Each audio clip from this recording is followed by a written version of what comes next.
Hello student, कैसे हो आप सब। आज हम प्रूफ करने वाले हैं distance formula, perpendicular distance formula in class 11th straight line chapter का। आपको पता ही होगा। तो इसी को हम कहते हैं distance of A point from A line. आज हम इसी को प्रूफ करने वाले हैं। देखो गाइज, एक ये पॉइंट है और इसी एक किसी लाइन पे ये पॉइंट है, ठीक है। इस पॉइंट से इस पॉइंट तक की दूरी कितनी है, इसी को आज हम प्रूफ करने वाले हैं। इसी से हम लाएंगे इस डी का फॉर्मूला, जिससे हम ये कहीं भी यूज कर सकते हैं और किसी भी परपेंडिकुलर डिस्टेंस को हो उसे हम निकाल सकते हैं। ये सिर्फ परपेंडिकुलर डिस्टेंस के लिए, ये नहीं कि ये ऐसा है कुछ और ऐसा है और ये कुछ ऐसा लाइन जा रही है इस पॉइंट से यहाँ तक की दूरी। नहीं भाई, ये ऐसे नहीं निकलेगा। ये सिर्फ परपेंडिकुलर लाइन के लिए है। ये पॉइंट ऐसे है, ऐसे पर इसके परपेंडिकुलर है तो हम इसे निकाल सकते हैं। यहाँ पे हम डी का फॉर्मूला लगा सकते हैं, इसलिए ये वैलिड है। ठीक है, आओ हम इसे प्रूफ करते हैं। माना ये एक पॉइंट है एक्स कोमा वाई और इसको हम मान लेते हैं x1 कोमा y1, क्योंकि ये पॉइंट चेंज हो सकता है। ये एक फिक्स पॉइंट है जो हमें दिया रहेगा हमेशा। ठीक है, और ये किस लाइन पे है, इस लाइन की इक्वेशन क्या है, A X plus B Y plus C equal to 0। आपने एंगल बिटवीन टू लाइन्स में पढ़ा होगा इसके स्पेशल केसेस में कि m1 m2 -1 होता है। इसका स्लोप और इसका स्लोप जो होगा वो -1 होगा, क्योंकि परपेंडिकुलर डिस्टेंस का ये होता है स्पेशल केसेस में m1 इसका स्लोप -1 आता है। ठीक है, m1 into m2 equal to -1। ठीक है, तो हमें इसका स्लोप तो हमें पता है, इसका स्लोप है m2 इक्वल टू -a/b। आप पूछोगे ये कैसे आया। देखो, ये आपने पढ़ा होगा, जनरल फॉर्म ऑफ इक्वेशन में पढ़ा होगा। मैं इधर साइड से बता देता हूँ। A X plus B Y plus C equal to 0, तो हम इसे लिख सकते हैं B Y equal to minus A X minus C, और वाई इक्वल टू लिख सकते हैं माइनस ए एक्स अपॉन में बी माइनस सी अपॉन में बी। ठीक है, ये है जो, ये अभी तो नहीं बना। यहाँ पे देखो, हम ये ऐसे होगा माइनस ए एक्स अपॉन में बी एक्स, यहाँ पे माइनस कॉमन ले लिया, माइनस सी अपॉन में बी।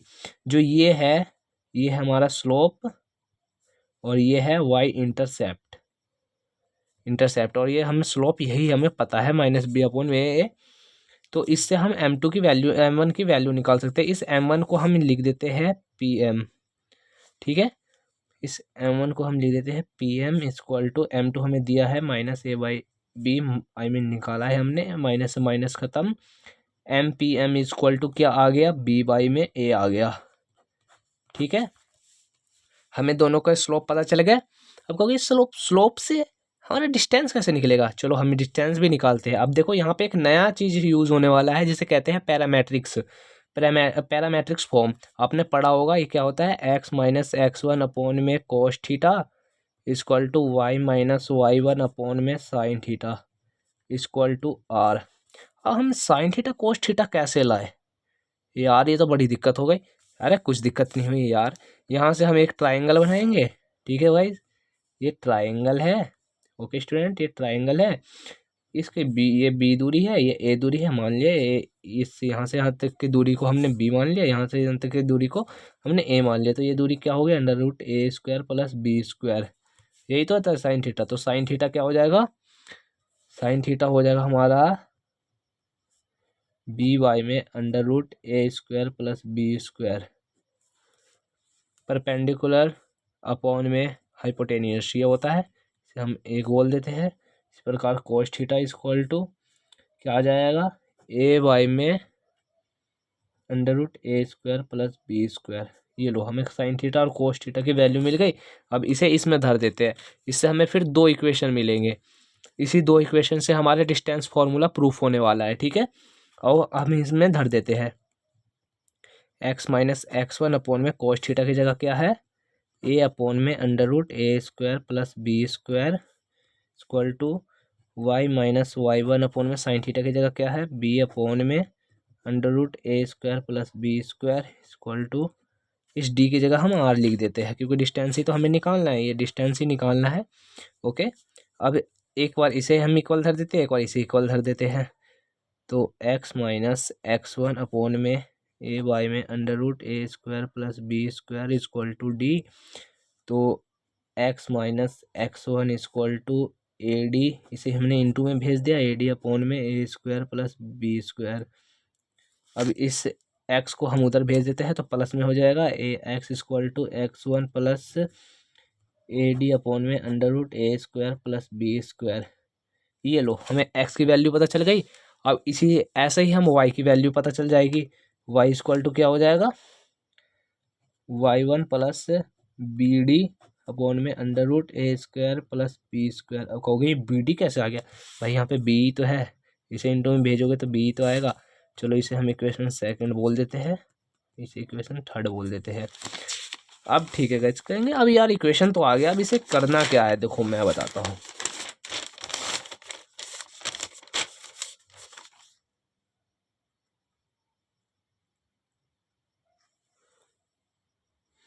जो ये पॉइंट है, ये जो पॉइंट आया है ये किस पे लाई करने वाला है, इसी पे तो लाई करेगा, A X plus B Y plus C equal to zero, इसी पे तो लाई करेगा। तो आओ हम इसमें एक्स और वाई की वैल्यू धर देते हैं। एक्स की वैल्यू क्या आई हमारी, ए डी अपॉन में अंडर रूट ए स्क्वायर प्लस बी स्क्वायर और प्लस एक्स एक्स वन, और यही हमारी बी की वैल्यू क्या है और वाई की वैल्यू क्या है, वाई वन प्लस, भाई प्लस है, चाहे मैं इधर लिख दूँ इधर लिख दूँ भाई ऐसा सेम ही रहेगा। अगर माइनस होता तो मैं ऐसे नहीं लिख सकता था। ठीक है, Y one equal to B D upon में अंडर रूट ए square plus B square plus C. इसे मैं अभी जल्दी लिख नहीं पाया, इसलिए अभी मैं इसे वापसी कर देता हूँ। ठीक है, और इसकी इसमें इंटू कर देते, इसकी इसमें इंटू कर देते, तो हम इसे सिंपल लिखते हैं, A x one plus A square D upon में अंडर रूट ए स्क्वायर प्लस बी स्क्वायर। अब इसी हम क्या लिख देते, इसकी इंटू इसमें कर देते, B one plus B square D upon में under root A square plus B square plus C, sorry equal to zero, C equal to zero. ठीक है, इक्वल टू जीरो। आप समझ में आ रहा है ना, नहीं आ रहा तो एक और फिर से 10 सेकंड पीछे जाके आप वापसी देख सकते हो, क्योंकि समझना बहुत ज़रूरी होता है। ठीक है, अगर कुछ कमी हो मेरी वीडियो में, कुछ समझ में नहीं आया तो आप कमेंट कर देना, बाकी मैं उसे सुधारूंगा और आपको मैं बता देता हूँ। एक और वीडियो फिर मैं बना दूंगा, या आपको मैं मैसेज कर दूंगा ये चीज़ कैसे हुआ है। ओके, बता देना अगर कुछ समझ में नहीं आया तो, या कुछ हेल्प चाहिए मेरे से तो, और इसे आगे सोल्व कर देते हैं। तो हम इसे एक साइड ले लेते हैं, A x one plus B Y one. अब इसमें से और इसमें से गाइस हम कॉमन ले लेते हैं, इसे भी हम इस साइड ले लेते हैं सी, इसमें और इसमें हम कॉमन ले लेते हैं। क्या कॉमन लेते हैं हम, डी कॉमन ले लेते हैं, तो प्लस डी, फिर क्या हो जाएगा, A square plus B square upon में under root A square plus B square equal to zero. हो जाएगा ना गाइज। ठीक है, तो अब हम इसे काट देते हैं, ये क्या होगा, ये कितने बार में कटेगा, ये कटेगा हमारा अंडर रूट ए स्क्वायर प्लस बी स्क्वायर। ठीक है, समझ में आया ना। Okay, a x one plus B Y one plus c plus d into under root A square plus B square equal to zero. अब मुझे पता है आप ये सोच रहे होगे ये कैसे हो गया। भाई देखो यहाँ पे क्या था, ये साइड से बताता हूँ, A square plus B square upon में अंडर रूट ए स्क्वायर प्लस बी स्क्वायर, ये था। अब इसे हमें काटना है, तो कितने कैसे कटेगा भाई, देखो मैं ऊपर अंडर रूट ए स्क्वायर प्लस बी स्क्वायर से और नीचे अंडर रूट ए स्क्वायर प्लस बी स्क्वायर से इंटू कर देता हूँ, तो क्या होगा, इससे ये ख़त्म हो जाएगा, इससे रूट रूट ख़त्म, तो क्या आ जाएगा हमारा, A square plus B square under root A square plus B square upon में A square plus B square, ये आ जाएगा, ए स्क्वायर से ये ख़त्म, तो हमारे पास यही बच गया ना। ठीक है, वही चीज़ आया है सेम। ठीक है, अब आओ इसे साइड कर लेते हैं, इस वाले को एक साइड और इस वाले को अलग साइड कर देते हैं। तो हम ये हमने इधर इसे इस साइड लिया है, तो हमारा बन गया d square a square plus B square equal to, अब हमने इधर उधर उससे सारे को उधर भेज दिया, तो क्या आ जाएगा, सब माइनस में आ जाएंगे, तो हम माइनस इधर से कॉमन ले लेते हैं, minus A x one plus B Y one plus C ये आ जाएगा। और हम इसी डी को अब इधर भेज देते हैं, इसके ये इनटू में है, इसे डिवाइड में भेज देते हैं। डिवाइड में minus ax1 plus by1 plus c upon में under root a² plus b²। अब कहोगे यार ये तो माइनस में आ गया और डिस्टेंस माइनस में कैसे आ गया।